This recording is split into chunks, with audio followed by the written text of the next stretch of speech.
కూటమి ప్రభుత్వం అధికారంలోకి వచ్చిన తర్వాత వైసీపీకి సంబంధించిన సానుభూతి పరుల మీద కానీ లేదంటే వైసీపీ నాయకులు తృతీయ శ్రేణి నాయకుల మీద నిజంగానే దాడులు జరగడం అనేది మనం ఓపెన్గా చూస్తూనే ఉన్నాం.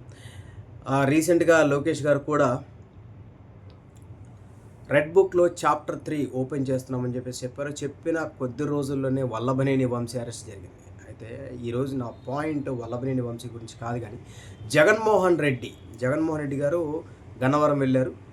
ఆయన రోడ్డు మీదకి వస్తే అనేక మంది వేలల్లో లక్షల్లో ప్రజలు ఆయన చూడడం కోసం వస్తారన్న సంగతి మనందరికీ తెలిసింది. ఆయన ఎవరు అవునన్నా కాదన్నా ఒక గొప్ప మాస్ లీడర్ అని చెప్పేసి చెప్పుకోవచ్చు. ఆయనకు వచ్చింది 11 సీట్లే, కానీ 40% ఓట్ షేర్ అలాగే ఉంది, చెక్కు చెదరలేదు ఎప్పటికీ.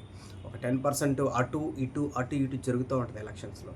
సో అదంతా పక్కన పెడితే ఆయన ఈరోజు గన్నవరం వచ్చినప్పుడు ఒక చిన్న పాప ఒక్కసారన్నా అనుకుంటా ఏడ్చుకుంటూ దగ్గరికి రావటం, ఫోటో దిగటం, నిజంగా జగన్మోహన్ రెడ్డి గారు ఆ పాపని నుదుటి మీద కిస్ చేయాలని చెప్పేసి కిస్ చేసినప్పుడు ఆ పాప కూడా జగన్మోహన్ రెడ్డి గారిని కిస్ చేసి నిజంగా ఎంతో సంతోషంతో, ఏదో ప్రపంచాన్ని గెలిచినంత ఆనందంతో నిజంగా ఆ పాప ఒక సెల్ఫీ దిగి మళ్ళీ వెళ్తూ మళ్ళీ ఫ్లయింగ్ కిస్ ఇచ్చేసి, నాకు ఆశ్చర్యం కలిగించిన విషయం ఏంటంటే జగన్ అంటే ఆ అమ్మాయికి ఏం తెలుసుని అంత అభిమానం పెంచుకుంది ఆ పాప అని చెప్పేసి నాకు ఆశ్చర్యం కలిగించింది. అంతేకాదు ముసలోళ్ళు ముతకలు రోడ్డు మీద అంత ఎండలో నిలబడి కొన్ని వేల మంది ఉన్నారు ఆ రోడ్లో. నిజంగా నేను చూసిన విజువల్స్ చూస్తున్నప్పుడు ఇంత అభిమానం ఉంది ప్రజలకి జగన్మోహన్ రెడ్డి అంటే అని చెప్పేసి. ఎందుకంటే అతనికి 11 సీట్లే వచ్చినాయి కదా. అతను రోడ్డు మీదకి వస్తే ఎవరు పట్టించుకోరు. రాజకీయ నాయకులు కొంతమంది కొన్ని మీటింగ్స్ పెడుతూ ఉంటాయి. ఇప్పుడు చంద్రబాబు నాయుడు గారు కానీ లోకేష్ కానీ రోడ్డు మీదకి వచ్చి కొన్ని మీటింగ్స్ అక్కడెక్కడ పెడుతూ ఉంటే ప్రజలు సరిగా ఉండరు, సరిగా రారు ఆ మీటింగ్స్కి.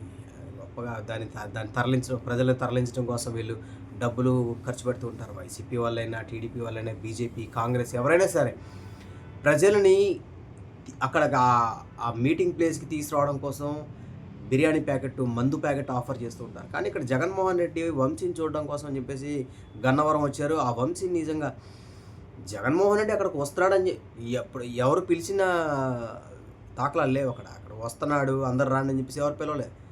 ఎందుకు వచ్చారు అంతమంది అని చెప్పేసి నాకు ఆశ్చర్యం వేసింది. అదంతా మనకు తెలుసు.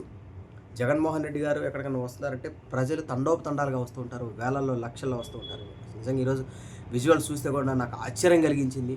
ప్రజల్లో ముసలోళ్ళలో కానీ, పిల్లల్లో కానీ, పెద్దవాళ్ళలో కానీ ఇంత అభిమానం ఉందా, ఇంత అభిమానం పెంచుకున్నారా వీళ్ళు జగన్మోహన్ రెడ్డి మీద అని చెప్పేసి నాకు నిజంగా ఆశ్చర్యం కలిగించింది. అటువంటి నాయకులు, ఇటువంటి రాజకీయ నాయకులు సీఎంగా ఉండటం లేదా ప్రతిపక్ష నాయకుడిగా ఉండటం నిజంగా మన గొప్ప విషయంగా చెప్పుకోవచ్చు.